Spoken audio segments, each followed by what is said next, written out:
the new guys, if any of the new guys listen, it is quite overwhelming. You're invited to like 5 or 6 group chats straight away, and it's like once you get a couple of weigh-ins done and you see that aspect of it, it just sort of clicks.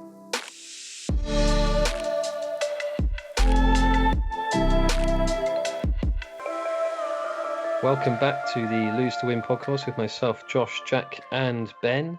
And we do also have another guest this week. Well, first one for a while, I believe it is. Yeah. Fair enough indeed. As we enter the new season, a new captain of a team, and thoroughly well deserved on that one.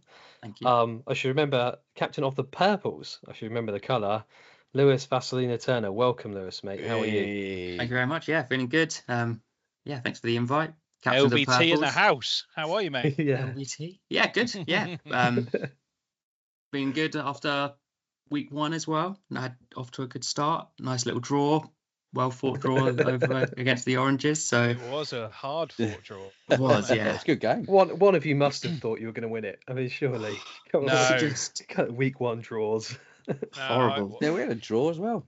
I think, we drew, obviously drew on the pitch and drew overall. And I think Yeah. inevitably, unless there's a milestone in there somewhere, the likelihood is it's going to be very close, isn't it? Yeah.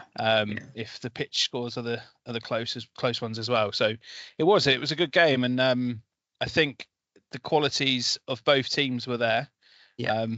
Kind of cancelled each other out, and also there's a lot of, I'm sure we'll come on to it, but there's a lot of figuring out. There's quite a few players that I've not played with before in my team, and players new to the league. So we had Luke, who's joined, who's new to the league as well. Yeah. So yeah, it's just a little bit of a getting used to, but it's good. I love a first couple of weeks of a new rotation. I was talking to Josh earlier, and one thing I do struggle with a little bit, and I have been on the side of this 2 seasons in a row, the first season after the rotation, if that makes sense, where we've actually, my team has won the league the season before, and you put so much into, especially to beat a team like Oranges, you put so much into winning a league. It's almost like a bit of a Groundhog Day when you come to week 1 of a new season on the new rotation off the back of winning it. It's kind of all amalgamates, becomes a bit of an extra hurdle to overcome. But yeah, it's been good so far, and I'm enjoying it, and everybody seems super pumped and engaged, don't they? I don't know if you boys will see the same within your teams, but good vibe down there on Friday night. Yeah, it's good. Yeah, it was good. Yeah, I think everyone's been getting involved, which is nice to see. Bit of experience in our team as well, with having like Dave and George and stuff who's been around, and then myself and Oscar, new captains and never done the rotation side of things. Yeah, sort of just getting involved in that, and then having Ben, who's new to the league completely, can sort of get him on board as well. So yeah, we've got a good mix. Yeah. Looks seems like a good start. Finally, a Ben's joined the league that can play football as well. He's very good. Oh, you're. See, I was super impressed. He was. Is he somebody's friend? He's Sid's mate, isn't he? Sid's mate, apparently. Yeah, good, really good level of ability there as well, which is great. Tough for everybody else, but yeah, really, really good to see that coming into the league. It just every season gets stronger, doesn't it? I think. Yeah. We were Which saying is that great. the other night. Actually, the standard of bad, football's really gone up since we first started, and it was literally just a bunch of fat lads falling around the pitch. It's gone completely, like, through the roof, really. I tell you who would be able to identify that quite quickly for us is Ian. Obviously, with his current situation and injury, he's missing for I think he's been back to the doctors this week because we're going on a golf holiday, so he's been keeping me up to date with it and making sure he can actually still come. And he's been away probably majority of last season, wasn't it? I think he missed the season before. He had an operation, didn't he, on his foot or his ankle or then something. He's injured himself again since. Yeah, so he's been in a cast, I think, since well, I think it's up to 6 or 7 weeks. So it'd be really interesting to see what he thinks. There'll be a few new faces for him to get to grips with as well. So, yeah, all in all, it's exciting times. Yeah. Anyway, let's go over that. How are you all? Firstly, yeah, good. Yeah, Lewis, how are you, mate? Yeah, good. Yeah, good. Not bad. Yeah. It's just trying to go again for Friday. That midweek section where you're thinking, "No, are you having a good week, or are you going to put a little bit of extra work in, etc." And so just trying to manage that and get everyone on board and ready to go for Friday again. How are you finding being a captain, mate? I enjoy it. I'm enjoying it. I know I did the vice captain in the last season of the Blacks with Craig, which was really good. I kind of like that side of things as well. Like my job is like being a manager, I guess. So it kind of I like that interaction side of things. So yeah, I'm finding it really good. It's obviously good timing with like a new rotation as well. So it's quite nice to get that on board straight away and go from there. Yeah, definitely. Nice. Yeah, as Josh mentioned, you're thoroughly deserving of the captain accolade. So well done on that, mate. I'm sure we'll come to your progression shortly, but you certainly deserve it. And I was buzzing to see your name on the list of captains when it got released as well, which is really good. Appreciate that, guys. Thanks. Ben and Jack, then how are you guys? All right, good weeks. I'm all right. Yeah, really should kind of talk about, because we haven't been here from Easter. How you finding getting back into it? You feel like you straight back into it? What? Any time off, or was it I had a big. So Easter we went away for the weekend. It was as I think I mentioned before, my family were over from Australia, so we went for like a big weekend up in the Cotswolds, which was really, really lovely. And had the kids, of course. So we did a whole Easter egg stuff, Easter egg hunt, etc., etc. Big roast dinner, roast lamb dinners, all of the shenanigans, So I was a little bit concerned, but thankfully brought it back and managed to put in just over 1.2 kilo loss first week. So quite happy with that. Nice. Currently down again this week, which is good. So I feel like I've found my mojo a little bit and used the rotation as a bit of a reset. So, and I've obviously not involved in the captaincy side of things anymore. So that's quite good because I've just been able to kind of release that. It was a bit weird to start with, not going to lie. I was going to ask. Obviously, Lou one side of it, coming into it for the first time, and you gracefully bowing out the other side of it. How have you coped, Ben? It was really weird because I think I've only ever been out of the captain's chat for one season since like the kind of inception of the captain's chat. So yeah, a bit weird. But I've kind of got used to it now. Initially, I was kind of like, why is no one putting the teams out? Why is no one talking about this? And I was realizing, of course, I'm not involved in that side of it. So it's good. No, it's good. And when with Tomo, obviously, he's doing a fantastic job, and he thoroughly deserves it as well. So no, good vibe. It's all good in the yellows. Obviously, it's weird the first game back, like we said before. You've not played with everyone as a team, and you're kind of still in the mindset from before. So, but that's kind of what I like about it when it rotates, is that everyone's down there so you've got your new team, but also you're meeting up with all your old teammates as well. So there's like a real I always feel like there's a real community vibe down there. It's like, and everyone's like, how are you getting on with your new team? How's the chat going? Everyone's got their new kits on, or some people have got their new kits. And it's just that's kind of a nice sort of community vibe down there. So I'm good. I've had a good week. I managed to pop my flipping calf again last night, of course. Oh no, on a Tuesday. I know. I saw it and I was like, oh Ben. Honest to God, I don't know what it is. I haven't popped it. I mean, luckily now I'm so used to the fact that I do it regularly that as soon as I feel it go, I just have to stop.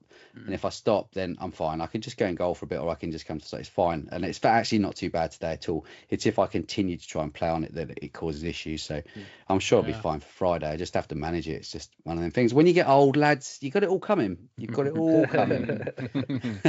Yeah. Good stuff, mate. Good stuff. How about you then, Jack? Yeah, I'm okay, mate. Thank you. It's I'm not there this Friday, unfortunately, and pissed off because it does mean that I'm not going to be in last man standing at all. Unfortunately, it's our wedding anniversary. Boo. Ben, I think you might have already seen this in the golf chat. Josh, you have as well, I think. But it's actually Saturday, but it's Arsenal against Bournemouth Saturday. So me and Ethan are off to the Emirates, mate, and leaving the girls at home. So we're Lisa's taken a Friday off. She gets one a year, this well-being day thing, which was pretty cool from the business. So it's basically she's not used any time off that she unnecessarily or because of any other reason, so she gets to use a day, which is great. So I've booked it off as well, and we're going to have a bit of a date day while the kids are at school. Shame. Nice. Sounds like the weather might be turning slightly. It might still be okay, but it would have been lovely on a day like today. Probably would have just spent it down the beach. But we're going to be out for lunch and other bits and pieces, so it just doesn't quite fit in. Me coming over to football won't quite fit in with the day, and and then obviously off to Arsenal the next morning as well. So, afternoonish because it's a late kickoff actually. But yeah, I'm okay, mate. What's going on? But work is busy, frustratingly slow in some places. Generally, people signing checks to get things over the line, such as the life of a salesman chasing that next order. I've been kept super busy with lots of shirt printing, which has been interesting. Learning as I go. First time doing it all. The new I've team. just finished up the Does anyone even know this? green kits. I'm sure everybody knows. I've just finished up doing the green kit today because it arrived today, so I got onto that straight away. Thankfully, I had a little bit of extra time that I'd been able to move some meetings around and stuff, so I spent a bit of time getting them sorted. Obviously, Josh, you picked up the blacks today. Lou's got the majority of the purples. We're just waiting for some of the purples to arrive. Oranges are done, ready to go. Whites, I'm just waiting for the badges. So everything's moving quite quickly and swiftly with it all. So yeah, it's all good. I do enjoy doing it. It's been a little bit of a labour of love, and has certainly learnt a lot as I've gone along doing it. But yeah, it's all good, and I'm glad to see a lot of teams this time round doing it. There is an extra kind of, Ben, you know this more than most, there's kind of that little extra unity around doing it, and kind of getting that, somebody committing to getting a kit, you kind of get the feeling they're going to stick around for a little bit, and then also they're buying into it, all those sort of little things. It does make a difference, so it's good, and I appreciate everybody that's come to me for them. So yeah, it's all good. Other than that, I am your day out on Friday, isn't it? Tickety boo. Yeah, I don't know what she's got. I don't know what she's got planned, mate. I'm not sure I'm not sure the budget's going to stretch to that, maybe. It's all good. It's all good. Well, do you know what your refund policy is and your complaints procedures are? Yeah. 40-day money back guarantee, I heard. It begins with go, and the rest of it's fuck yourself. So I don't know.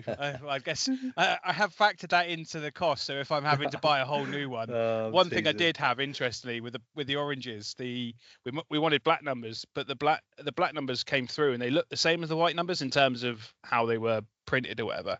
And I did mine first because it was the first time I was using the black numbers, and so I'm so glad I did mine first, because they were like extra sticky and just didn't peel very well, and I followed the instructions to the T. So I was like, said to Alex, we're better off, I'm going to send these back and we'll stick to white. And the whites look great on the orange, to be fair, but I was so glad I did it on mine first and nobody else's. And I don't think you can tell, I spent a bit of time kind of getting it off, scraping it off and putting a new one over it, so it's all good.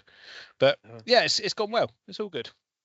It's a quick turnaround when you think it's like a week when it's all been announced or so, like 8-9 days to get it going for the first. So to get this many done in 2 weeks is pretty impressive.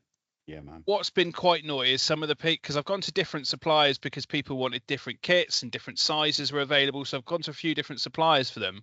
And what pissed me off is that they're on the website. Some of the ones I've brought from have said like 3 to 4 working days delivery, and then I've ordered them and they've gone, it's like 3 weeks until it comes. I'm like, oh, fucking. So did I have to cancel one order and went somewhere else for the greens, and I then got an email, a phone call to say the ones that you wanted we can't get in 3XL for 4 weeks. Did you want these ones instead? And they were actually a little bit more expensive, but they did them for the same price, thankfully. So it all worked out in the end. Yeah, it's been interesting. I did intend for Lisa to help me, but I've kind of been a little bit controlling over it, and she's super good with things like that. She's super good with things like that, but I'm kind of like, I wouldn't do it that way. I'll do it my way. So it didn't last long with her helping, to be honest. I ended up doing it 99% of it. She did that on purpose, mate. You know that, right? Yeah. If I do this she was happy. Jack will just go. I was going to pay her. I was going to give her some money, but she didn't. In the end, she couldn't cope. We could never work together. I promise you that. We could never ever work together because would criticize each other too much. We work well enough as a parenting unit. That will probably do. Yeah, mate, but all good fun, mate. All good fun. Nice. All right. I'm going to jump into What about roundup yourself, then, I think, Josh? probably. Well, I mean, I've had a good couple of weeks. I didn't really, you guys know, don't eat any chocolate at Easter, so there was none of that. Did you not get a whole raft of eggs coming your way? No, I did not. Somehow your message didn't get through to the masses. Fuming. So I didn't receive community any have let us chocolate. down. But yeah, it's been good. Yeah, trying to just remember to get things going like this around the world in technically 95 days. Yeah. The walking challenge and things like that together. So yeah, been good. Just kept moving on, doing the same things, and lost 1.7 kilos for first week. Nice. So I'm pretty Oh, happy. nice. You know, Good stuff. Well done, happy mate. there on a roll. And you've dropped the kind of fancy football numbers, but Lou has very kindly created a spreadsheet for us to. Yeah.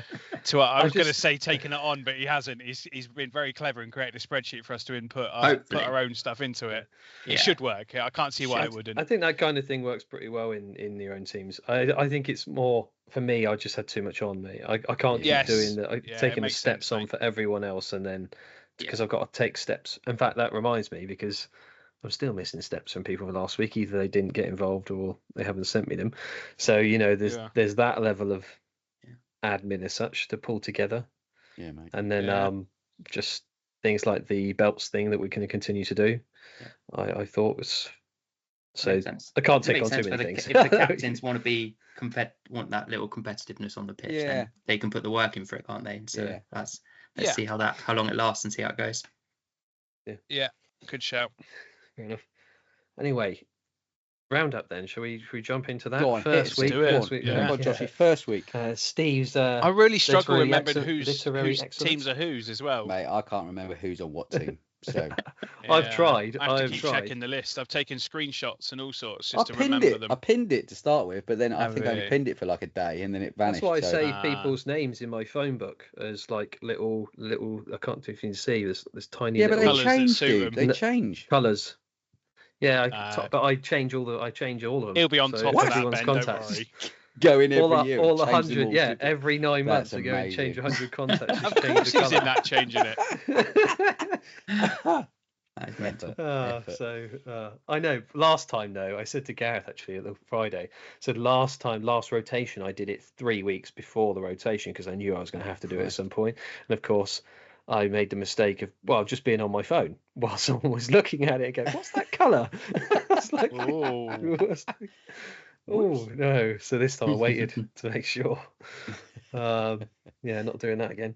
And you know when you tag people in messages as well, like in chats, and it actually comes up with how you have them saved in your phone. Yeah. I always just seem to assume that everyone can see what exactly as I see it. So when I've got all these little colours next to the name and I'm posting and tagging people in a list of people, and I've already changed the colours for everyone's name in the new teams, I do it and then oh shit, what have I done? But luckily, nah. Anyway. On to the actual roundup then. So go on, hit us up. Some seasons come flying out of the blocks like an Olympic sprinter. Others slowly gather momentum like a HGV driver working his way through the gears. While some of the players were challenging their inner Usain Bolt, resulting in a highly impressive team of the week, the club as a whole enjoyed only moderate success.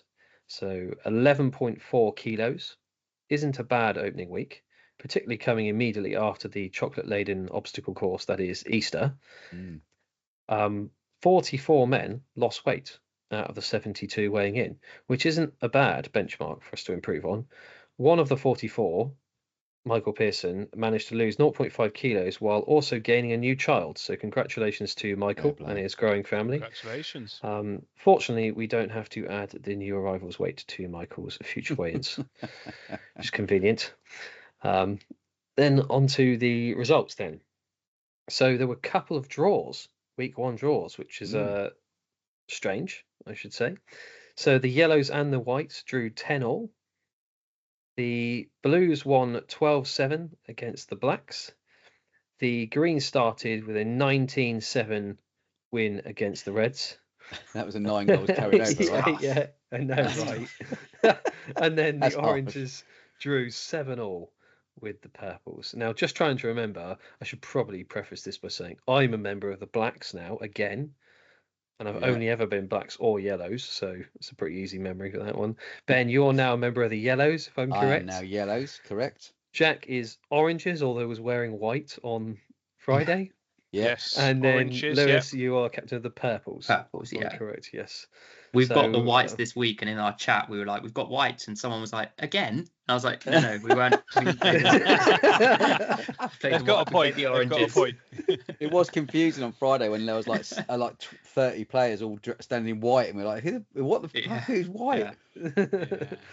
Yeah. I think the majority should have all of everything sorted by Friday, which is cool. It'll be good to see.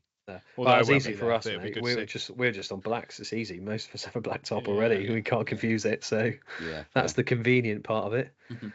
So there you go. Blues and Greens were the only winners, as we mentioned, on the night, with 2 of the 4 games deadlocked.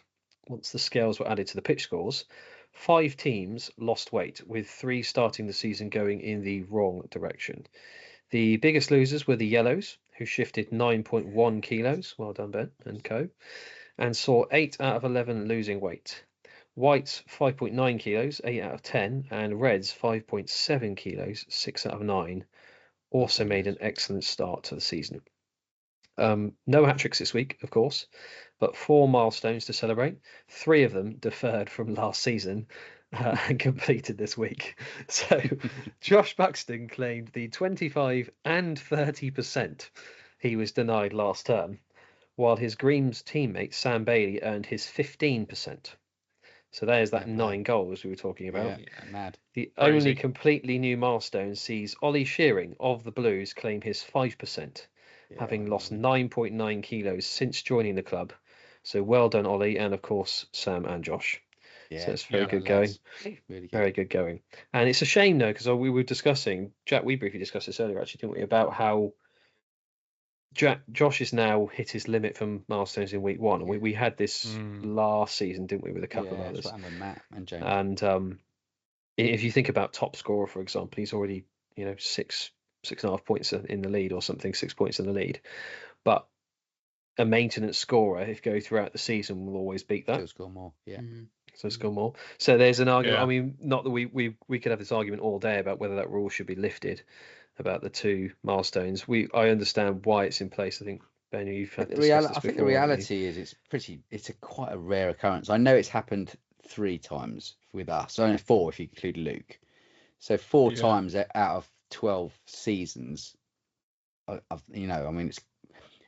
We all know why the reason it's there, because obviously it's about maintaining a sustainable weight loss, and some might argue that the way that some of it's done hasn't been sustainable. Others might not. Others might say, well, actually it has been sustainable. And I know James has very strong feelings about certainly once you get into maintenance, what support there is from Man v Fat about being in maintenance, because it's a very very different ball game. So I know that the whole Man v Fat ethos and what it's all about is about weight loss, and it's about that. But I think there needs to be some more thought that goes into those players that do get into maintenance or do lose a huge amount of weight, and then what their journey is from that point onwards, and how they still manage to stay in, and how Man v Fat looks after them to keep them motivated to stay at that weight. Because at the moment the program doesn't really count for that. And I know that they are looking at it, because when we spoke to Stu about it, he was saying that they talk about it all the time. So I'm sure there's ongoing discussions about it. But yeah, it's definitely it does seem to be happening more often. So maybe they do need to address it. And I mean, is that more success, or is that more weight of numbers? I guess it's both, really. You've got some people who probably very both, uber successful, but also because the league's got expanded. We're at our limit pretty much. Already. So by weight of numbers, you're going to have more people who are going to have the opportunity, I would have thought. Yeah. So, anyway, for another time, I guess. So, nobody goes out of last man standing this week, but almost half of the club have already used their grace weeks to survive. The only people still with a safety net are the 44 who lost weight. Nice. Plus the 5 new players weighing in for the first time, who get that courtesy of the joining of week 1. So welcome to the club, another Liam, Jim, Ben, and Luke, and welcome back Sean as well, guys. Actually. Yeah, Sean back. Dave back as well. I know he came back briefly last season. Back in the last season. And Micah's back. Typical Well, Dave yeah. fashion. He does it a week early, knowing his name was going to be put in the report, so he doesn't have to. He's not going to be in the report to avoid the report. Yeah. So understated that Yeah. man is. Yeah. It is nice to Anyway. have our resident Scotsman back as well. Yeah. Yeah. I love Sean. Indeed, yeah. As we've already said, it's a formidable team of the week. Tom Davey leads the way with 3.7 kilos, and the other 6 all lost at least 2 kilos. So Wow, here's well the done, full boys. lineup. Wow. So Tom Davey with 3.7. Tom Dowling lost 3 kilos. Liam Dancer also lost 3 kilos. Luke Cage lost 2.9. Paul Sahota lost 2.7. Josh Buxton, there he is, lost 2.4. And Liam Standard. Goodall lost 2 kilos. Well done, Liam. So Yes, Liam. we're up and running for season 13. Week 1 wasn't bad, but week 2 is going to be better. We just know it is. Now that the Easter break is over and the Easter eggs are behind us, we can get back into a regular routine and set our stall out for the season of consistent, sustainable losses. Let's focus on good choices on a daily basis and see where it can take us. What kind of season we have ultimately is entirely up to us. Yeah. So over to us, indeed. Yeah. Absolutely. Good shout. There we go. I've still got half a limp bunny left, by the way. Have you? Fair play. But it is a dark chocolate one. Oh, It's not worth it. It's not worth it. I ate its head the other day and I was like, this isn't quite the same. I had a salted Wasted caramel calories. one as Did well, you get which dark was really chocolate good. deliberately? I didn't buy it, mate. I didn't buy it for myself. Okay, right. My mother-in-law bought it for me because she thinks that dark chocolate's better for you. And though technically it is, it's actually more calories than milk chocolate, but lower in fat. So there you go. yeah. Swings and roundabouts. That's how you track Yeah. it, isn't it? Yeah. Did you track But having sibling? children is a bloody nightmare because they've got chocolate coming out of their bloody ears. I've got boxes of Too much. flipping mini Too much eggs chocolate. and Yeah. it's just nuts. And everyone Yeah. buys, oh, we'll just get them a couple of eggs. It's like, they've already got fucking 20 eggs. Yeah. And what's going to happen? All they do is, I'm going to fucking eat them. That's what's going to happen. Yeah. Matt was saying to me earlier, Matt Waterman, that he's got tons of chocolate around the house still. mad. They're just absolutely God. ridiculous. It's getting out of Doesn't hand, it? really, but yeah, that's my opinion on it with my kids. I prefer them to not get them anything or get them. My Something else. Luke and Roseanne generally get like books or something like that, which is quite Nice. cool. It's nice to have something a little bit different than Yeah, chocolate get each time. presents, Yeah. Yeah. We did. Yeah, We cool. asked one of the grandparents to get. So one grandparent did chocolate eggs. We asked one grandparent to do like little pound toys. So he did like a little car Easter egg. Car Nice, hunt. nice. Just Oh, so we didn't nice. have it in the house as well. So it's like, yeah, So you don't get, yeah. Yeah. I need more chocolate. Yeah. Amazing. Anyway, Lewis, mate, we've got you on the pod. Welcome. Thank Welcome. you. Yes. Appreciate it. And this is your chance, I guess, or our chance to grill you. It's really what it is. I'll give it to Jack though, because Jack likes to do a little icebreaker, don't you, mate? Football Yeah. related, I think. We'll crack on with the icebreakers. So Yeah. for the purpose of people that can't see you, which is only us three who basically can, it's always good to share kind of what team you support, if you are into football or not. I think a lot of people can work out what people are like just by what team they support. So that people don't know. Do you want to tell us who you support? Yeah, I support Chelsea. Fair enough. Before anyone gets the assumption that I jumped on Kept the that quiet. bandwagon with Abramovich. Go At least on. you're a there local lad, before mate. At least Abramovich you're a was. local lad, right? You're there before Abramovich. I love Was there that. before Abramovich was. Yeah, so I'm not originally from Bournemouth. I'm originally from Slough, which is just sort of outside London area. So Me too, mate. Me too. really, Yeah, I'm Ah. actually from Slough. that's so There weird. you go. Slough Massive are in. Is that That's not where so Ali G weird. is from? I tend to avoid telling Staines, people he was I'm from from Staines, Slough. Well, of course he is. I know it was an S. I quite lean into it sometimes. It's not too bad. It's where the office was done, wasn't it? Or where it allegedly Yeah. was one of the, It was, one of the yeah. offices were. Yeah, So yeah. where the office was filmed. Nice. So yeah, so Okay. London was always London teams was always that sort of ballpark. And then one of my friends at school, his dad supported it and took him to watch Chelsea train, and I went with him, and I was just hooked from then on. Really, Oh, sick. it's always been Chelsea. Yeah. Nice. Really cool. And Wrong part of West London, to be fair, but there you go. with Chelsea, obviously you've had your artificial success over the years. What's your standout moment as a Chelsea fan? Is there a moment that made you fall in love with them, going to watch them train, or has there been a moment that conquers that? Yeah, I mean, going to watch them train is what got me into it, and then obviously we had Zola at the time, and he was the guy that sort of, when you watch Chelsea, you watched Zola really at that time, and he got me into it. And I guess a standout moment, I used to go to a lot of the Champions League games, and we had a game against Barca at Stamford Bridge where we won 4-2, and I mean, Ronaldinho was the best player on the pitch by far, and he scored Is that where he does that little mad shuffle outside the foot? Yeah. So I was behind the goal when he scores that. So that's always a standout moment for me for Chelsea. Wow. But yeah, I've been very lucky that the era that I've supported them has been our most successful era. So yeah, it's why we've got to take what's happening now with a bit of pinch of salt at the moment. How old are you, Lou? I am 33. Oh, okay. Yeah, you're probably about where I expected. So you must have been quite young going to those then. You were pretty lucky to get to them at the age you were you? Yeah, my dad's best mate was a season ticket holder. So my dad used to take me down with his best mate. My dad's actually West Ham, so he wasn't very happy about coming along at all, to be fair. But because his best mate was Chelsea, what is his feelings on Joe Cole? That's what I want to know. And Lampard. And Lampard was the hurtful one. Joe Cole kind of a little bit better terms, but so he's watched a lot of Chelsea games with me, which I'm sure he's going to hold against me and try and get Orion, my son, to support West Ham. I think he's going to try for that one instead. We'll see how it start buying him claret for Christmas. yeah. And in terms of past or present play, you mentioned Zola. We obviously mentioned Lampard, Drogba. There's a few others. Yeah. Is there one that sticks out as your all-time favourite Chelsea player? I've got to go Zola. For me, he was at that start. He was that one that sort of won us games, and that he had a bit of flair about him. He might not have been the quickest, but he was always, and he just always seemed to play it in the right way.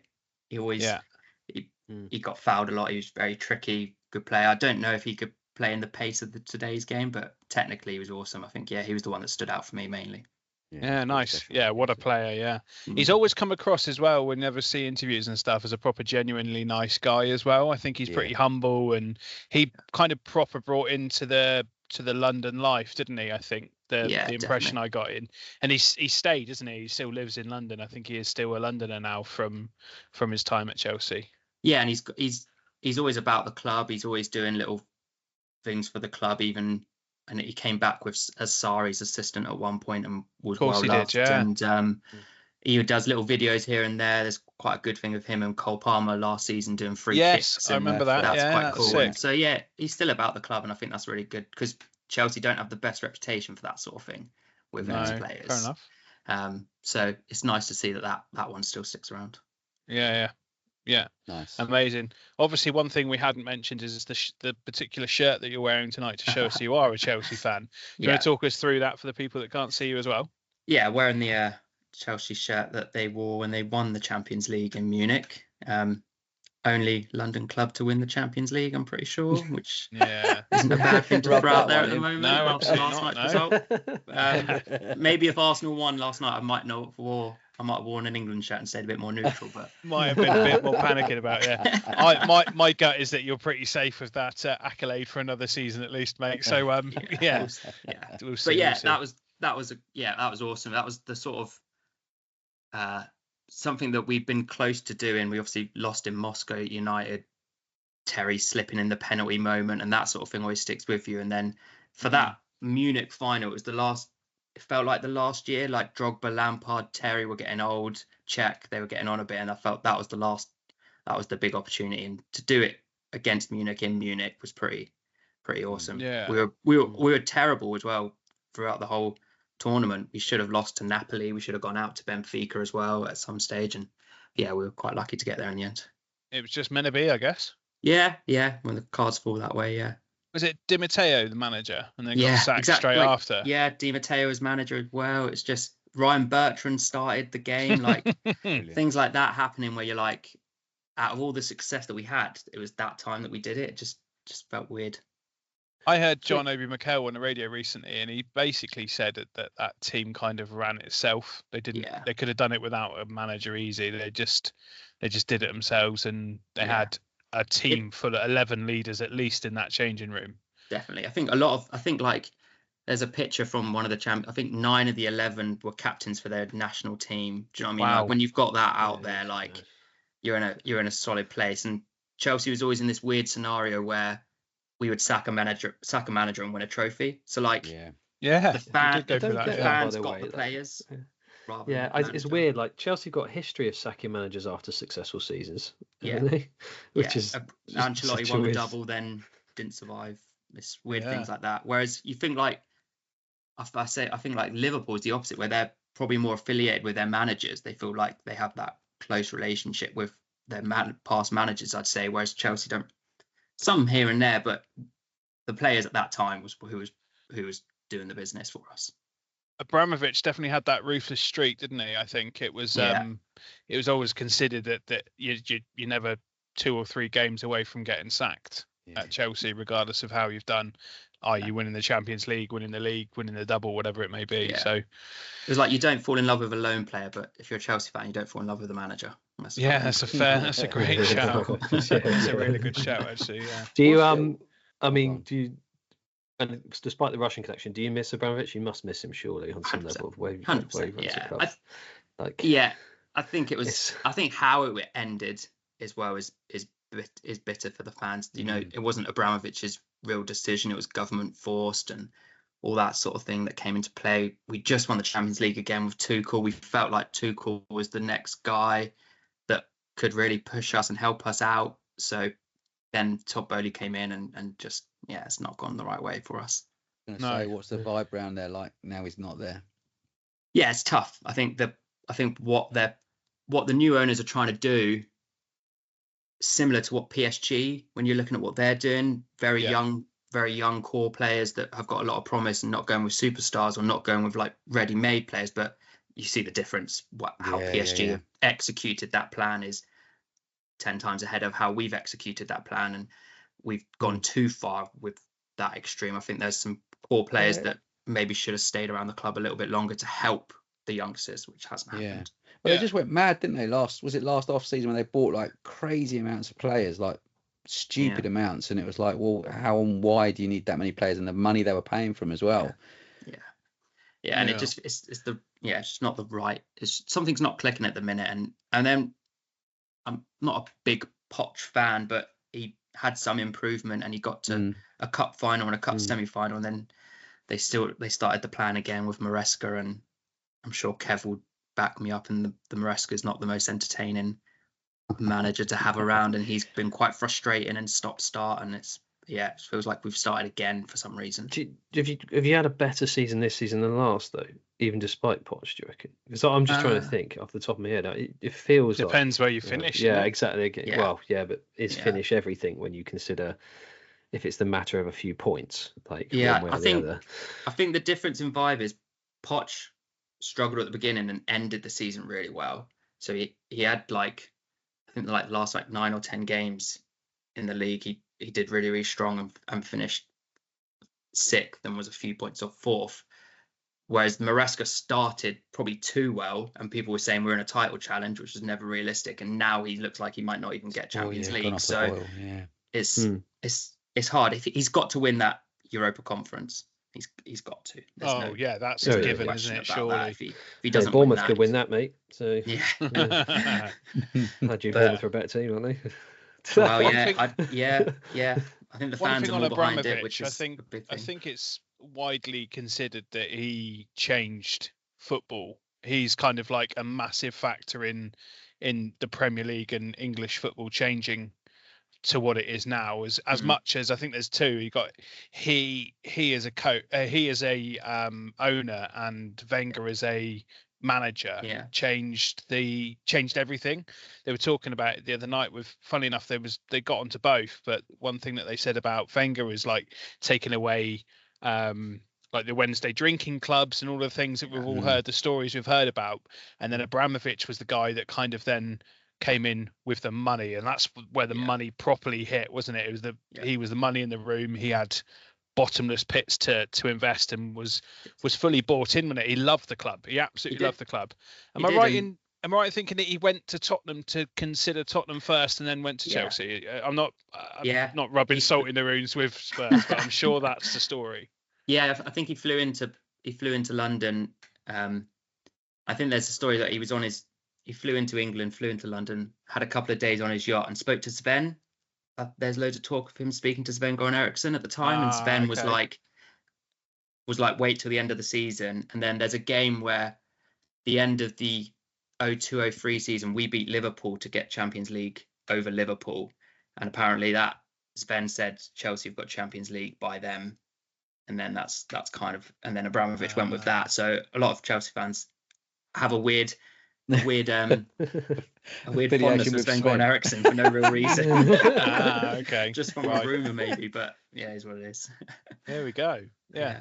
So fair play, mate. And it's I've said it on here before. I love the type of fan that you are, that has been to games, been to special moments, seen those moments, and proper invested in that. That's for me, that's kind of like the core fandom that teams will have, unfortunately, that seems to be dying out. There was lots of, I don't want to talk about Arsenal at all, but there was lots of talk last night about the ticket situation at Arsenal and around how many tourist tickets there were. I think people realised that they could make money on going and make a choice. Unfortunately, the times are hard and people are forced into choices that they might not want to make, but if they're able to get a ticket for 80, 90 quid, whatever it was, if you're an Arsenal member, to then sell it on for a couple of grand, it's almost like a given big decision to make. All big Premier League clubs are going that way. In fact, all Premier League clubs are going that way to some degree. It's sad, isn't it? They just need to the bigger German clubs, football. The way that the German community owned, aren't they? So good.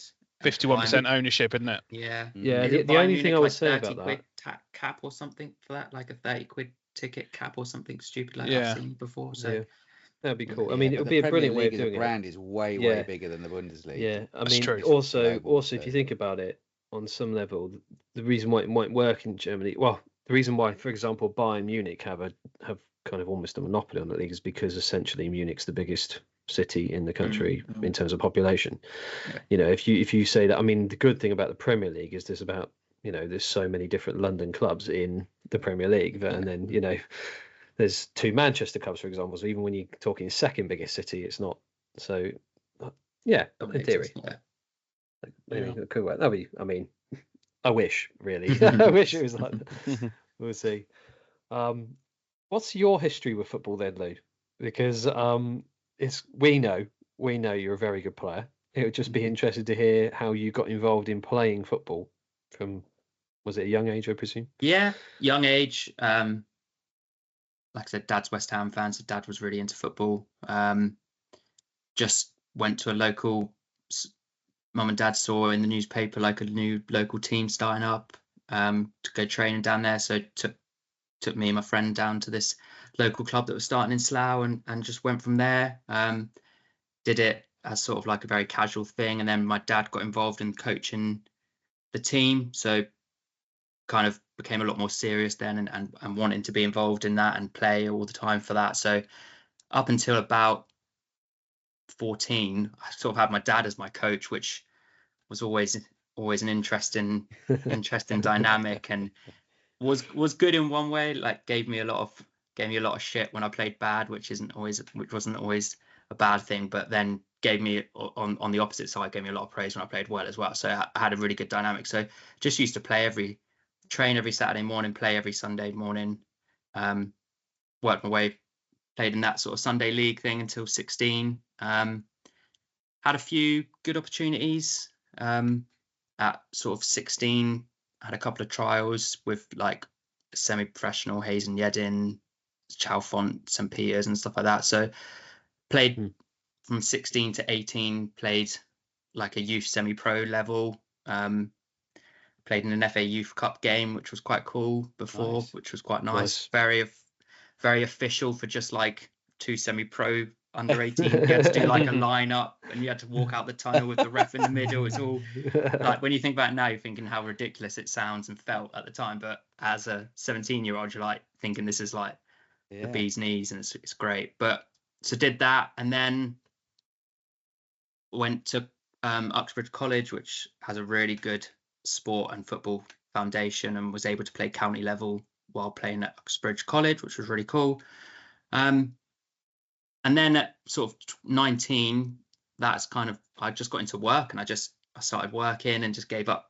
Didn't really continue much with football. Work became a weekend job, so couldn't play on the weekends, etc. So dipped in and out of Sunday league here and there, and then played at that, and then just played at Sunday league level, really. But I've always loved it. I've always been involved in something. Loved the team aspect to it. Loved the competitiveness to it. But didn't realize until I stopped how much I needed the fitness side of that aspect to it. And my weight could always fluctuate. I was always the chubbier guy in the team, etc., regardless of my ability. But so that could always fluctuate. And then it wasn't until I stopped that I was like, oh crap, that was what was keeping me.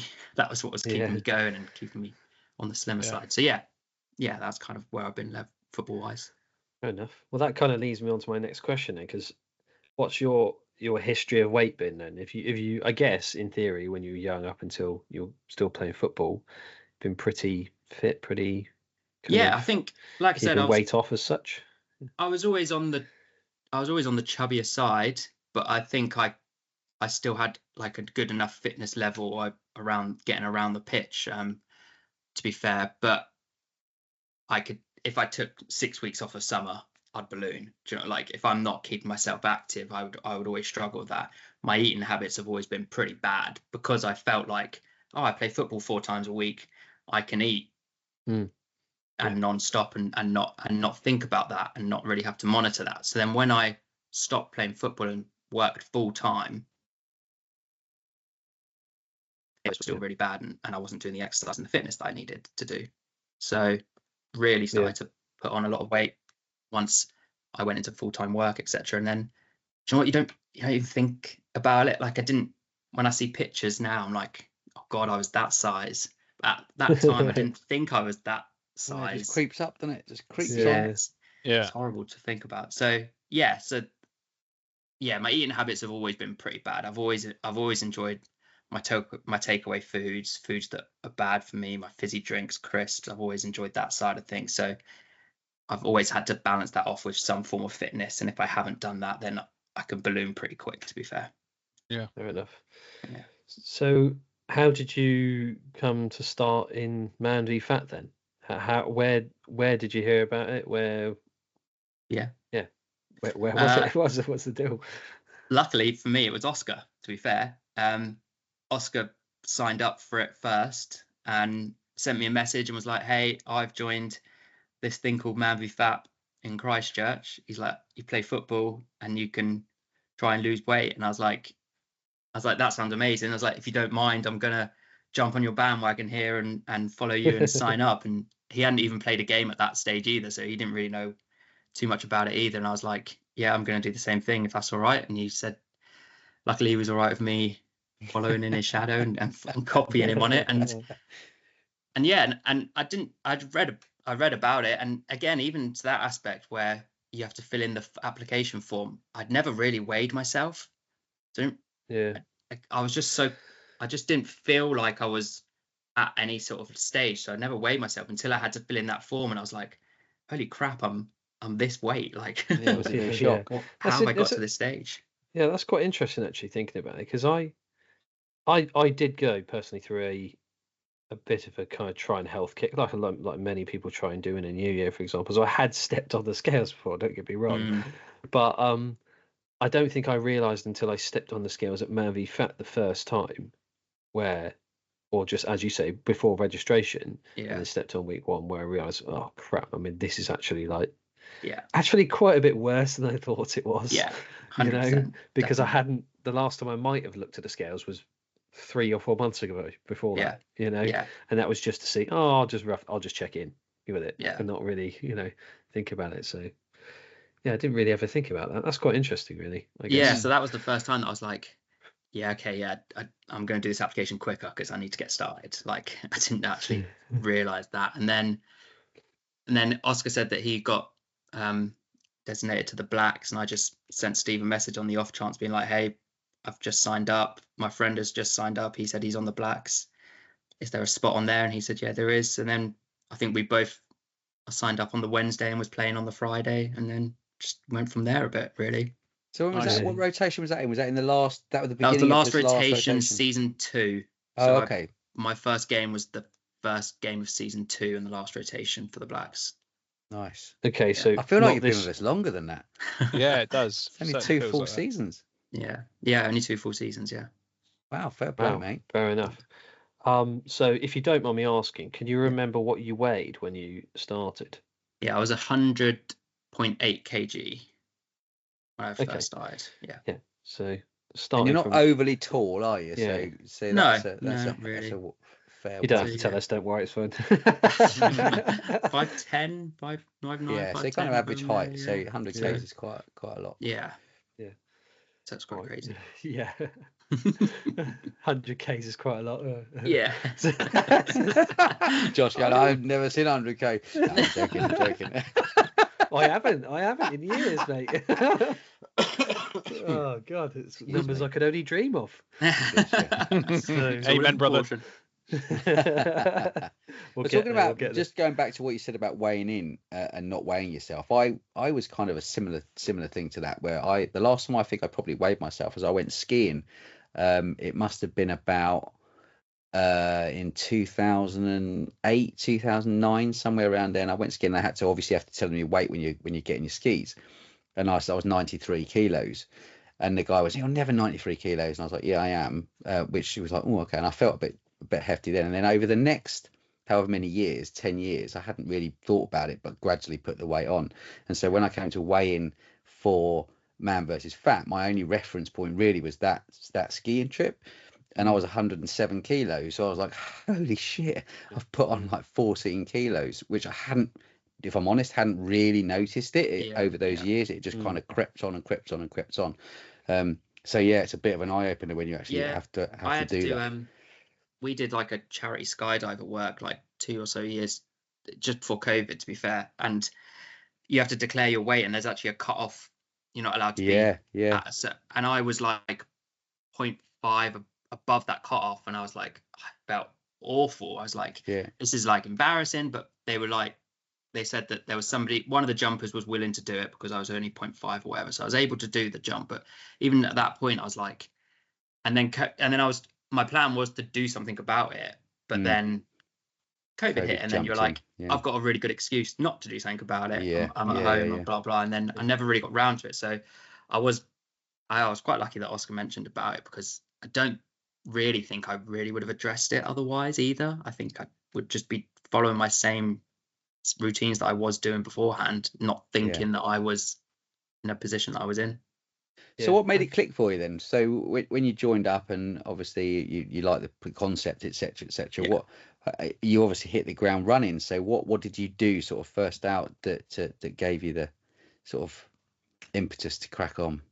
I think, again, if he's listening, I don't want to give him any more praise, so I'll stop after this. He loves it. Go on, he loves it. The competitiveness between me and Oscar helped massively. Okay. Having somebody on your team, or having somebody that's in it with you, I think really drives you on. I'm talking about pure weight side of things on that. We were pretty much in it together, even though we were at different stages, but it was all, at the time we were just keeping track of what we were losing regardless of where we both were. So we had that, and we would message each other on a Monday, be like, how was your weekend? And then we'd check in again on each other on a Wednesday, how was your week going? And we had that kind of routine going through. So that really helped me. But then also, as soon as you start to you feel that first loss, and then doing something at home, I've got a 3-year-old, playing with the 3-year-old, I've got a little bit more energy. I can feel that I've got a bit more energy playing with him. I can keep up with him, running around, jumping around, throwing cars here, there and everywhere. And I can keep up with him a little bit longer. So then I'm like, I'm feeling that benefit as I'm going. So why would I not want to keep that up as much as possible? So I guess those two aspects, the competitiveness of driving me and Oscar driving each other forward, and then that home balance as well, I think really they sort of ticked a lot of boxes for me. Yeah. We often see kind of mate pairings come through and join similar sort of times, and you and us are so like perfect for the league in terms of how you are, your kind of like commitment to it, the way that you've adapted to it, everything. You guys are just proper top lads for the league. And I know we often get people on here and blow smoke up arses, and it's a little bit of a chance to do it for you two as well. It's Nice. You're exactly what we like to see coming in, and Yeah. Self and Ben, having been there and seen everybody that's joined come and gone or whatever, you are exactly what the league needs, and in so many ways more than just your footballing ability or your weight loss. Just as people, you fit the way it is, and definitely. And you getting involved with the 11s and things like that, it makes such a difference. And it's it's a credit to both of you, and long may it continue. Obviously, we don't want you sticking around too long. Although you're getting a bit skinny on now, weight. Mate. Because we want to keep you around as long as you need, man. Fat for sure. Yeah, no, appreciate that. And I think like that's our pleasure. we took to it pretty quickly, and we didn't really know. And when you join the league, it's quite, for the new guys, if any of the new guys listen, it is quite overwhelming. You're invited to like 5 or 6 group chats straight away, and it's like I don't really know. Like I haven't got my feet under the table yet. Am I here for football? Am I here for weight loss? You don't really know where you stand. But like once it all settles down, once you get a couple of weigh-ins done, and you see that aspect of it, it just sort of clicks. And I think you just buy into it straight away, and it's really easy to buy into if you're on the right track, I think. Yeah. Amazing. There's your snippet straight away there, Josh. I reckon. Bang on, mate. I couldn't agree with you more. Finding the timestamp, don't you worry. I've quick question this. So So you obviously started at 100, just over smidge over 100 kilos. Yeah. What do you weigh now? If you know what I'm saying. I was at 78 on Friday when I weighed in. 78. Wow, 78. Mate. I've had quite a good journey. I've gained weight once since joining, which is frustrating, but it is what it is. And I think that sort of thing sticks in my head. Do you know what I mean? Like that you guys have seen me on the pitch as well, competitive, but I didn't really realize how competitive I was going to be off the pitch about this type of thing as well, and how much I want to keep that side of things going as much as possible, as well as the football side of things. So 78 at the moment. So I'm real, mate. 22 kilos in 28 weeks. Yeah, when you say it like that, that's crazy, isn't it? When you that's like mad. That is that is crazy to think about that aspect. But that's perfect. That's kind of the perfect way to do it. You know, we often say, looking at a sustainable way of doing it over an extended period of time, those kind of figures are pretty much where you should be, certainly physically, how your body will cope with the loss and keeping it off. That's kind of pretty much on the money, mate. So have you got a target you want to get to, or are you just going to keep going until you feel comfortable?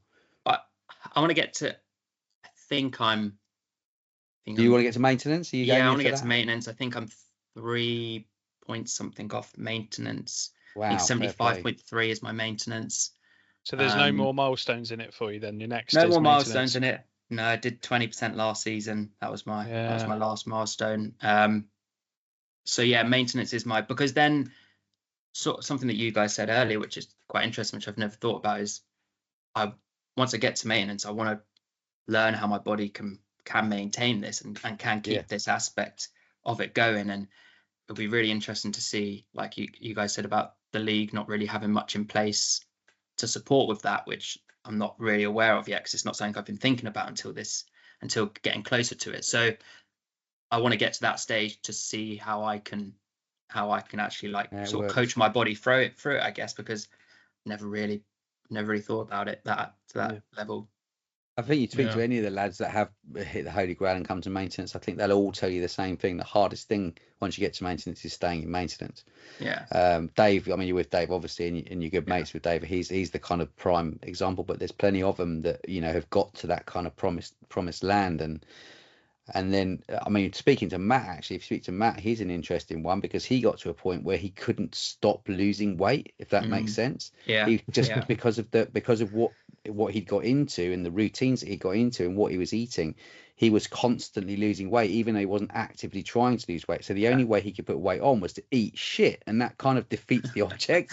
Do you know what I mean? He was having to eat a couple of donuts or some crap just to try and put some extra calories on it, and that doesn't make sense, because you're doing exactly what you shouldn't be doing. just to try and gain weight. So it's that kind of information you need is really key when you get to that point, how you can sustain, not just to keep losing weight or start piling weight back on, but how you can kind of maintain that accept or what is classed as being healthy weight. So it'll be interesting. That's what I kind of want to get. That's what I kind of need to like teach my body how to deal with that, and a bit of the mindset as well. Like you said, like I have massively changed my eating habits.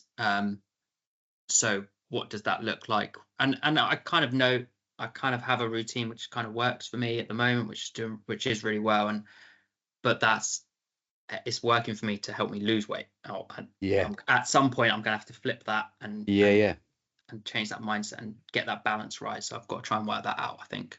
Yeah. Do you ever have a tendency to fall off the wagon like properly and go out and like go mad, or are you pretty controlled? I'm pretty controlled.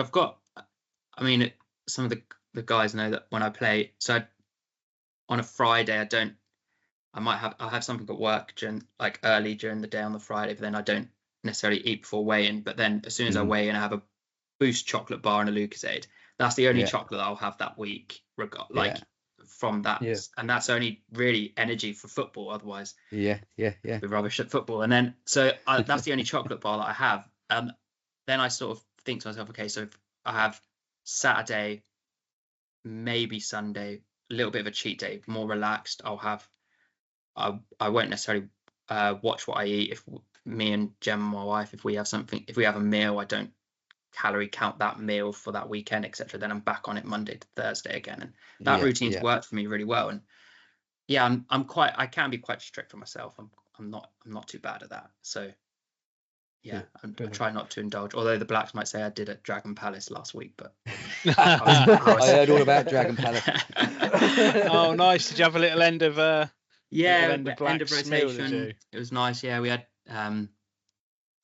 we all met up, which was really nice to see. And then obviously Dom was leaving as well, so it's a little bit of that as well for him as well. So we all and we didn't have a game on Friday, so that was quite good. Yeah, it worked out well. Yeah, sick. That's really cool. I was going to ask you, you did allude to it then. So what have you, we can get into a little bit more detail. Mm-hmm. What have you changed in order to start the weight loss journey in the first place? Have you done it slow things, or do you pick, just as you say, you've got into an immediate routine and picked a thing and then just gone with it and kept going? Or what have you actually changed? Because for example, some people just say, I just switched out a few things in my diet, etc. Fair enough. Some people say, I just did a ton more exercise. Some people will say that it's a combination of both, or some will even say I basically just don't eat. So depending on where you are. So I don't know where you land. No, I definitely still do eat, which I can do that. We've changed I would say the biggest thing for me is changing eating habits. So like if I do go out to a restaurant or something like that, before I would order the large plate, I'd order a side, I'd order a milkshake. Like I don't need to, if I don't need to, and I think that was just out of habit as well. Now I don't need to do that. I'm being a bit more sensible with it. We've sort of changed how we do things at home, dinner wise as well. So we do 3 meals of HelloFresh, which are they do like healthier options, etc. So they change a little bit of the aspects of it. And then portion control is the other thing.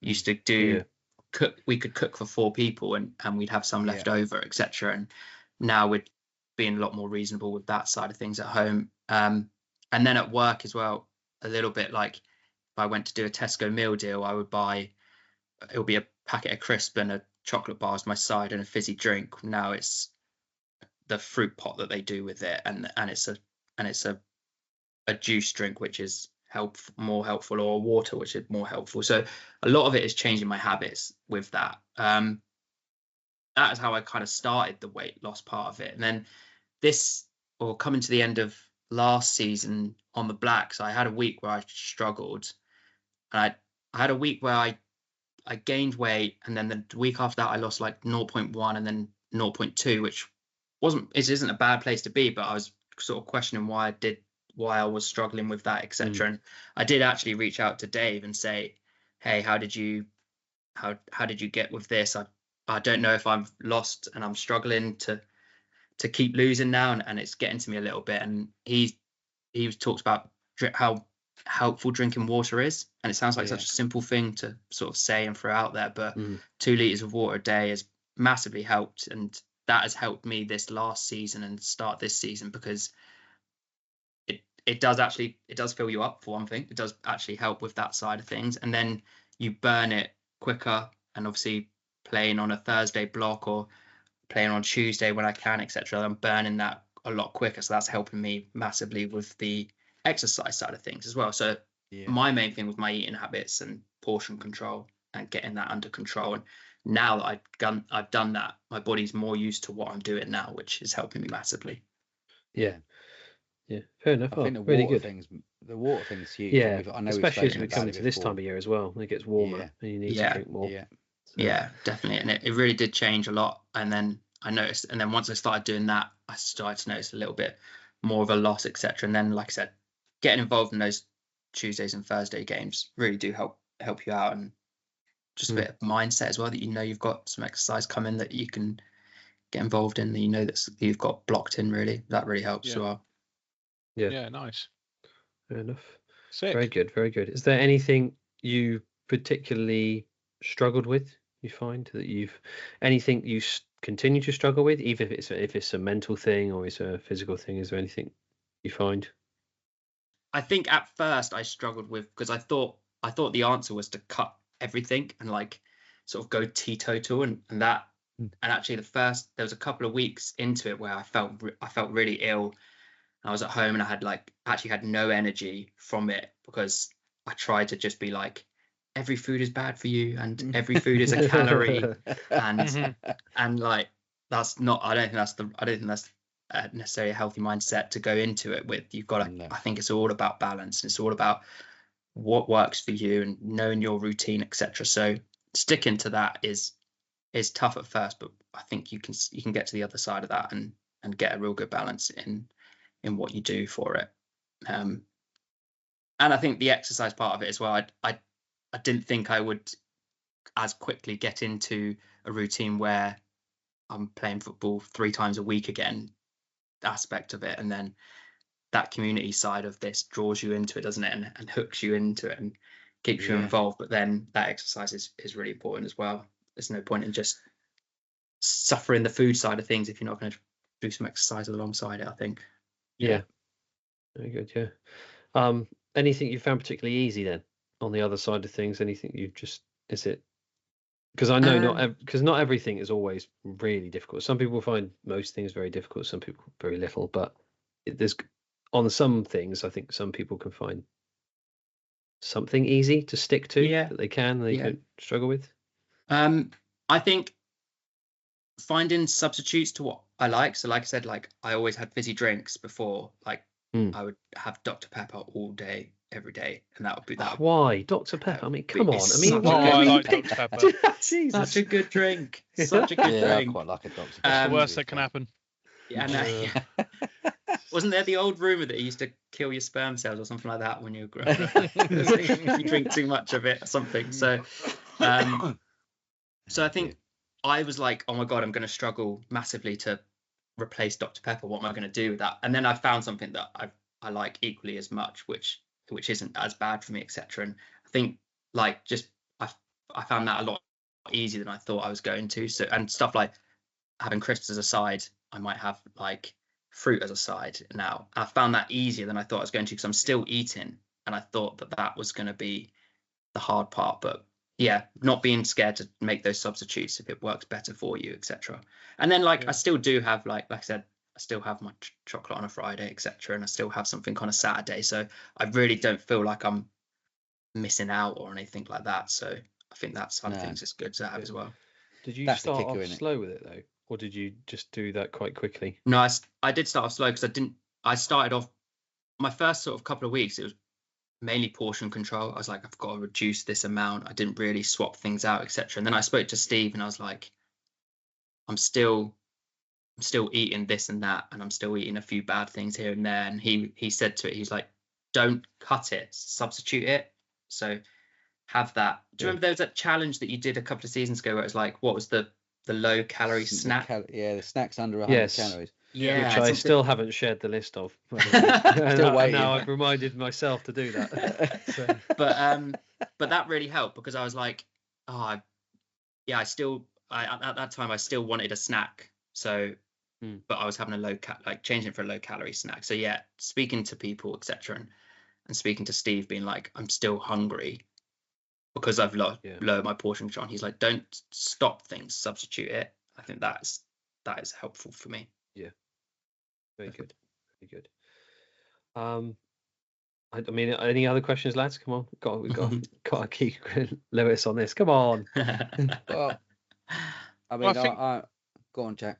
I think you've covered the majority of it. I think what I would say is, in terms of somebody that is still relatively new to the group, what if there was somebody that you were to recommend to it, what would you say are the good points and the bad points of it in terms of Man v Fat as a whole? I think the good points is cheesy, but it's the community, isn't it? It's helpful. It's that network of it. It's like having people there that might be new like you, who you can sort of bounce off, and you can sort of be like, I'm struggling here with this. Are you struggling? Okay. And you can have that conversation. Or in your team, you've probably got an experienced person. For me, as that has been Dave. I've been quite lucky that I've been able to message him and have that support with him, and lucky again that he's been put on my team for this rotation as well, so that's really helped. So yeah, that he wrangled that, that's been there and done that. Convenient. Yeah, no strings pulled whatsoever there at all. So I think that community side of things is massive. That is definitely the plus side to it. I guess the downside to it, or is maybe like I think sometimes some of the messages that they throw out there, like the recipe side of things, etc. It's quite like, it feels a bit daunting, and it feels like you should be doing something a specific way sometimes, and it feels a bit like you might have to spend this money to get this recipe and do it this way, etc. So that feels a bit like you have to go and do that, whereas maybe you don't necessarily have to. Like, you find your own stride, you find your own way of doing things. So I think it's a little bit intimidating at first, and I think that was a little bit something to get my head around, to be like, felt like a lot of pressure at first, and then you get this recipe meal deal, and you get this guide that helps you, and it's got 20 meals plans in there that you should cook straight away, and that's going to change your life. And actually, like, just chill out and find your way of doing things, and that might be better. That's an interesting thing, actually, because we've spoken briefly before, when you've got the other sort of weight loss programs that, sort of generics, Slimming World and Weight Watchers and whatever, they're very much geared towards that kind of stuff with recipes and stuff, but obviously it's kind of geared towards the women. And of course, stereotypically, you would say that perhaps the women would be a bit more involved in cooking, certainly historically, not so much these days, obviously, but for the guys, the sort of people that are going to join Man v Fat, a large portion of those people have no food nutritional knowledge at all. Quite a lot of them. They don't cook. It's not the first thing that comes to if they're hungry, they eat. That's kind of the mentality. Not for everyone, obviously. I'm vastly generalizing, but for a large portion of the people. So to throw out a recipe and say, go and make this, I would say quite a lot of people would not engage with that, because they don't have the know-how to go and do that. So I agree with you, actually, that I think it would be, I mean, I know there's a lot of stuff on the hub that you can go and have a look at, but you have to actively go and look for that. There could be better ways to engage the community with perhaps people that aren't as active in the kitchen or aren't as knowledgeable about food, to help them do that. And I think you're right. I think it can be daunting when things like that come out, and you go, wow, what should I be able to make that? Should I? But they might not have the first idea about what to go and buy, where the ingredients even are in the shop. Do you know what I mean? And I'm not playing people down, but I know there are people like that. I mean, they know also that there are very, very fussy eaters as well, and that can be a problem, that that they don't have an alternative to what they eat because of whatever reasons. So I feel you on that one, mate. Definitely. It's interesting you say that, though, because when I first joined, I was explicitly told it's not. We don't give you we don't give you plans. We don't keep an eye on what you're eating per se, only to just give you a tip here and there. Yeah. We don't, it's up to you essentially to go away and do it. So it's quite interesting to hear maybe this, because I think to each their own, but I felt, oh, okay, well, I was hoping you give me something, but maybe, maybe they've tried to improve on that since I joined, because bear in mind it's been a couple of years for me now, and maybe it's gone the other way a little bit when you've joined. So I don't know. I think I think what helped when you get all that sort of influx of it is actually Steve. Like when you speak to him, like I said, he gave me really good advice about don't cut everything from your diet, substitute it, go gradually. Do you know what I mean? Like conversations like that help way more than here's a 300 calorie meal, make this meal. And you're like, okay, blah, blah. And it doesn't work for everyone. So yeah, having that time to speak to Steve definitely does help. Yeah, absolutely. Yeah. Brilliant. Amazing. Yeah. Well, congratulations, mate, on what you've done so far. And you're very close to maintenance, so I'm expecting to hear kgs, mate. Yeah. Hopefully. Don't hit it when you play us, mate. Please. Let's find out.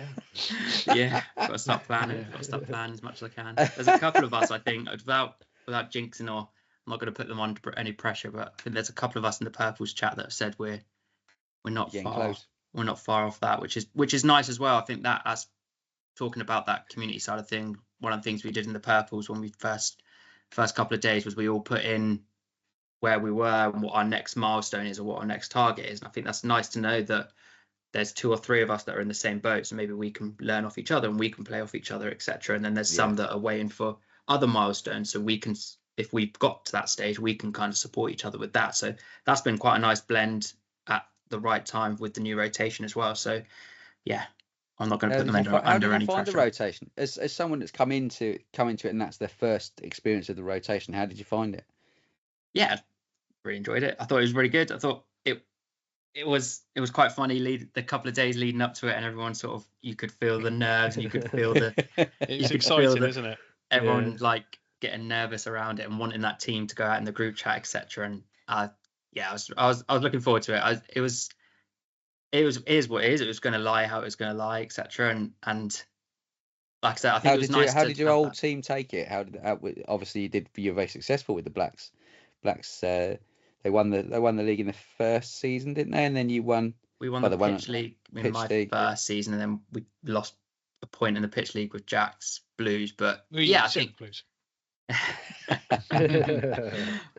Yeah, I think we knew like you said, we knew it was coming, etc. And we were nowhere near the sort of scales side of things towards the end of it with the Blacks. Yeah. So we did put a lot of focus into that pitch side of things, and we changed that focus. And I think maybe the rotation for everyone came at the right time to be like, right, we need to reset and we need to focus on what we need to focus on. And then setting that tone in the new team, in the new group chat was important for us. And the same for having Oz as vice captain. We've got the balance of pitch and weight loss, and we can kind of bounce off each other with that. So I think it was the right time. It was good. It felt like it was anyway. Yeah. We've not been involved in one, but I loved all the name chat and picking your kit and picking your colour. Yeah.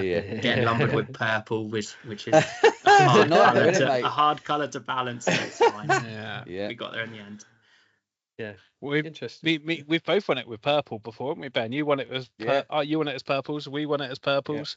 Yeah, it's a good colour, mate. Tough shoes to fill there, Lou. Big pressure. I think Tomo said it as well. Yeah, purples normally win in a rotation. So we're up for it. We're up for the challenge. We're ready to go. Good stuff. I wonder what colours haven't actually won it. Thinking back, I'm sure there'll be a few cursed colours that we've never seen lift it. Probably orange has never won the main league. Whites. No, they've won the Scales League twice though. And considering the fact that we only expanded to those colours again. Yeah. But I'm talking about the main league. Oh, okay. Main leagues. I think every team has won it, or has won one of the leagues. I don't think anyone hasn't won. I think everyone has, even since we've expanded to 8. Well, there we go. Nice. There we go. Sick. Cool. Okay. Yeah. Wow. Thanks again. No. for coming on and talking to us. And superstar. you've done an amazing job so far. Thanks. And I think also just at just such a steady pace, as we were saying, just almost kind of understated, really, isn't it? Really. I mean, we obviously see your name in the roundup occasion, especially if it milestones and that previously. But otherwise, I know you've just been going about it slowly, and it's clearly working for you, mate. So long may it continue. Much like your time with us this evening, it's absolutely flown by as well with you in the league.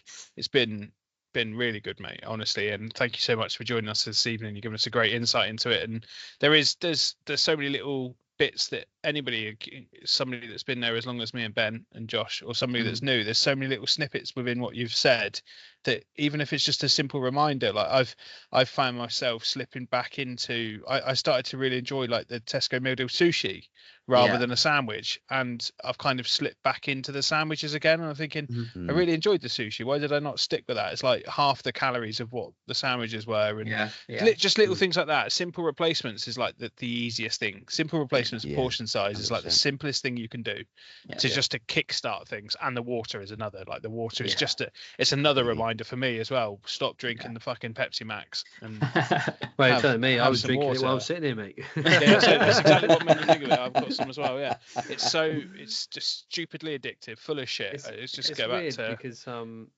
like the two major things I know I need to focus on are portion control and drinking enough water. Which are the two biggest things you've basically mentioned, and they're two. I mean, especially this time with the water, that's a real. I really need to remember to do that. I have a feeling that if I had a week where I was drinking 3 liters a day, I'd lose a lot of water weight that week, because I reckon I've retained it basically quite a bit because I'm not drinking enough water. Plus, then you've got the exercise that you do on a Tuesday and a Thursday. That you play both games, like getting that exercise there, you'd burn that quicker then on that aspect. And it when Dave said it to me, I was like, oh, it's the work. Like, it's so boring drinking water. Like, it's such a horrible thing. I was like, oh, that's the work. That was the advice I wanted the least. But it has helped the most. So I wouldn't have thought it would make too much of a difference if it was like a sugar-free squash, would it? Really, if you had some sugar-free squash with it. I did ask him that. I was like, can I put sugar-free? I said, yeah. He's like, as long as it is sugar-free. I was like, yeah, okay, cool, that's fine. Yeah, sugar-free squash for which is what I do generally speaking. What I do. So, I've always considered those air up bottles as well. I think they're a little gimmicky, but the things that make you think like you're drinking a flavored water, but you are still drinking water. They are like the actual official air up ones. I'm sure there's been rip-off brands of them, but the actual air up ones are so expensive. Kids, it's kind of genius, though, football really? team turn up. Yeah, you're basically tricking your senses, aren't you? Yeah. You're smelling it and taking it in a different way, and you think you're drinking something else. It's really clever. It's more the market is literally everyone who's alive. Is everyone who exists on the planet, basically, isn't it? Because no one really. I mean, some people do, but most people don't really like drinking water unless you're consistent, unless you've always only drank water. Yeah. So just for taste, they've missed a trick. They really, definitely need to pair up with. There needs to be like a Stanley air up bottle, and then every fucker's got it, and everybody's walking around the Stanley on a strap around them. It blows my mind, but yeah, it's such a, again, like going back to it, it's such a straightforward, simple thing that we all know we should be doing, and it's easy to neglect and just fall out of practice with. So Jen, my wife, does it is all the key time. with it. Whenever I drink something, she's like, just have water, and I'm like, I used to be like, it's hot, I don't like it. I'm like, what a childish answer that is. Like, I don't like water, what does that mean? But I like, agree. It's so stupid. It's like it's like she does it all the time, and I'm like, okay, fine. But now I'm trying to be in that routine with her as well. So that's It's there is part of me that I don't like water out of the tap. I like filtered. I don't want to be like stuffy or anything, but I like bottled water or filtered water. Darling. It's the taste. I think there's almost like a little bit of a metallic-y taste to water without it being done another way. Just my opinion, anyway. But that would certainly, if I stuck to that a bit more, I know Jordan's bang on it. Jordan, it's not great for the environment, but he buys like Costco slabs of water, bottled water, and so he just kind of just grabs one on the way out the door and just forever drinking water. It just does make a difference. Yeah. It's interesting. Have a glass. Here's one for you. Have half a pint, just a glass of water before every meal. Just even if you start doing that, that makes a massive difference because it stops you eating quite so much. Yeah, and you're getting your water intake. It does. Yeah. It's interesting because I know I went through during COVID. And that's actually when I was the lightest I had been for about a decade. When I got down to lightest, because I was just losing weight, couldn't go to McDonald's, it's closed. So but it was like only for a while. I just challenged myself. I was like, I'm just going to drink water and only water, because I'm stuck in the house anyway. It's not like I can have a pint of beer most of the time. So I don't drink anyway, really. So and honestly, first few days to a week, I was like, oh yeah, I'm just struggling by. But honestly, after so I know I can do it. So like after 2 weeks, I just kept doing it, and then I got to the end of the month, and I just kept going, and I was doing it for about 3 months basically, until lockdown basically closed, and until it opened up again, and so I know it's like things that I can do. Yeah. And also just then, habit, isn't it? Just getting back also in the habit. strangely, it neutralizes your palate in a way as well. Yeah. So if you because I remember after I finished, and I can't remember what it was. It was a fizzy drink, but it was a non-sugar one.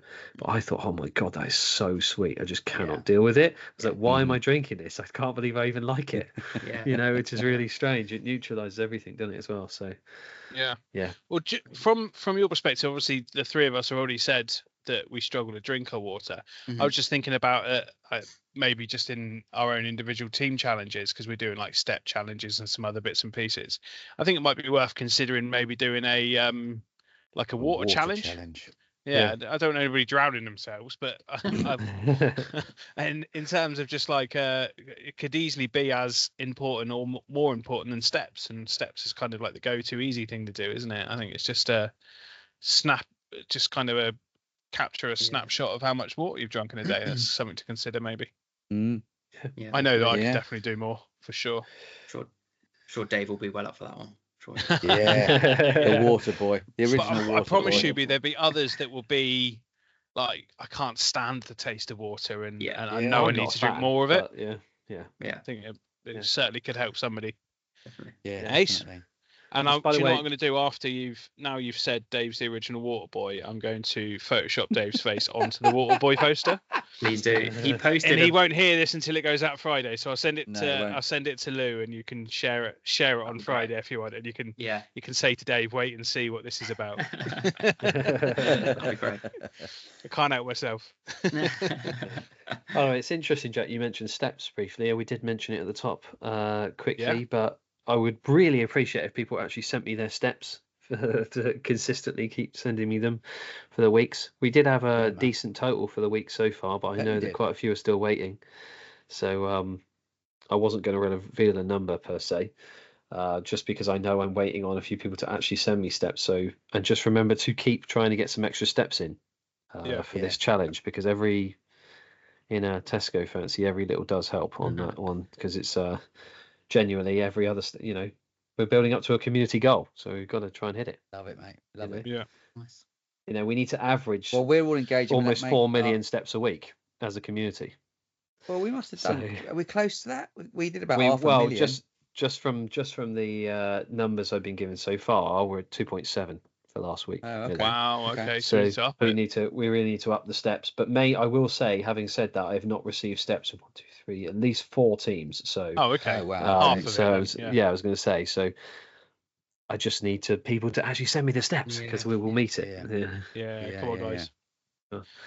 So cool. The only other thing I can think of that's worth mentioning is that the donation went into Dorset Mind. Obviously, I don't think we've done a proper pod since the or maybe we did one before. We did one after the awards. You're right, we did. We've done one, but that was kind of the roundup at the end of the season one, wasn't it? So that's done. Thank you so much, everybody. I do still have some prizes. Ben, have you got any prizes left that still need collecting? I've got Lou's. I've got his 3 months free man versus fat. Oh well, we have. It was only an envelope.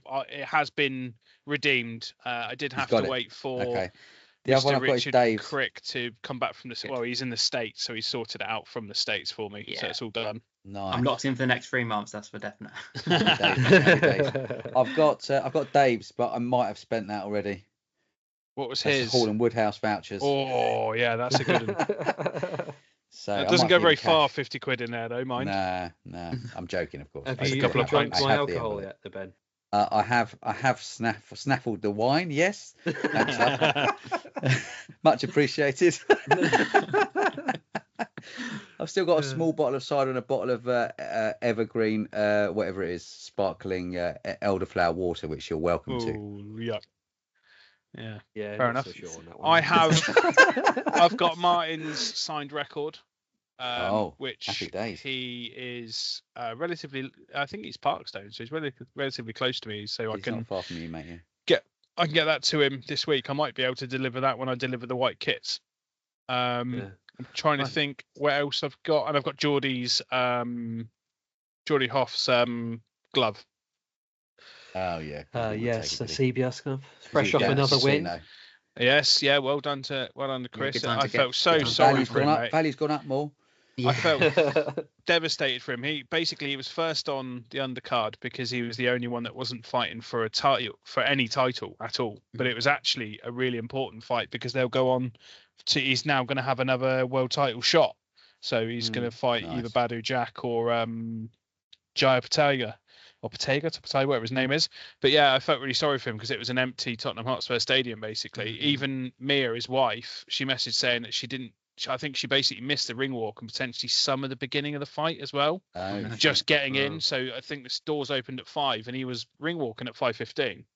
So but every fight went 12 rounds and they were all cracking fights. So yeah, all good stuff. I was saying, normally weird thing is, normally after a fight, 2 days later, he comes into Odeon Cinema. And does he? Comes in battered and bruised, and then orders everything. So he definitely indulges afterwards. I've seen a few Instagram posts where he's been out. One of his favourite places, Boscovana. Boscanova, that's it. Yeah, Boscanova Cap. Yeah, I've seen him there. Yeah. So he absolutely loves it there, and he does go all out. I think when he's spends a hell when of he can. Of money. love it. Sweet. Cool. Is there anything else, any other business we need to talk about, Josh, you can think of the top of your head? No, nothing special, just thank you. Has everybody paid you for Thursday football yet? Yeah, it's meant to. No, technically not, but don't worry. 2 pitches worth for people. That's tomorrow night. 2 pitches, yeah. Don't worry.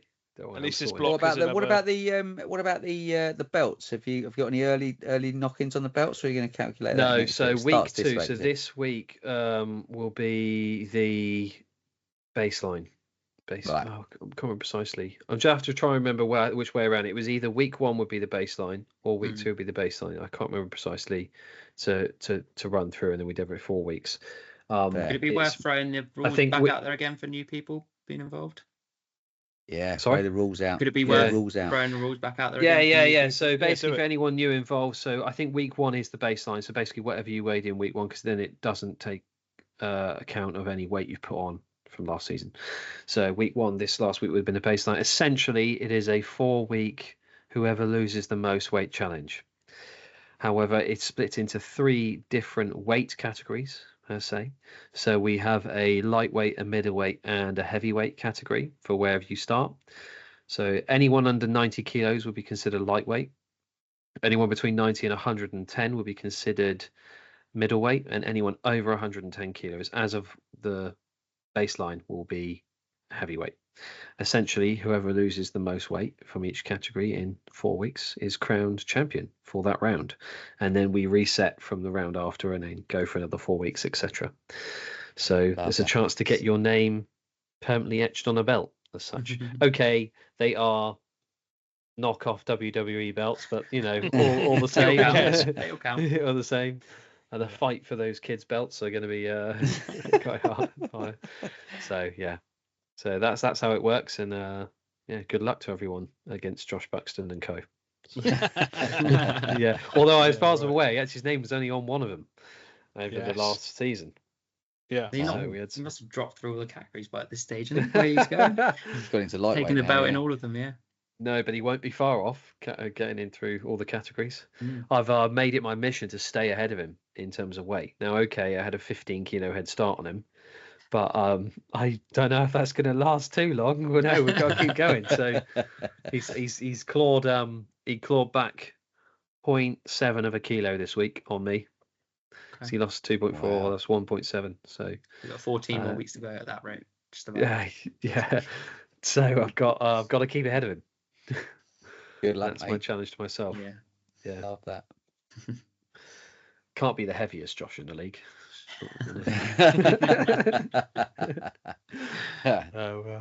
Anyway, I think that's it then for this week. Thank you very much, Lewis, for coming on and speaking. Thanks for having me. It's been a real pleasure, and keep going. I'm sure we'll hear in a couple of weeks' time, either against the Blues or the Reds, which you've got in weeks 3 and weeks 4. One of them will suffer the maintenance, I'm sure. Suffer the wrath. So, keep going, mate. Thanks. Well done. Well done. Yeah. And thanks for coming on. I think you'll smash it, mate, and you'll be a fantastic captain. So a great choice to lead the new Super Purples forward. So good luck and enjoy it, mate. Yeah, thank you very much. Yeah, really enjoyed it so far. So let's see. Good stuff, Lou. Thanks again, mate. All right. Thanks for everyone for listening, and we'll catch you again next week. Yes. Cheerio. Bye. Bye.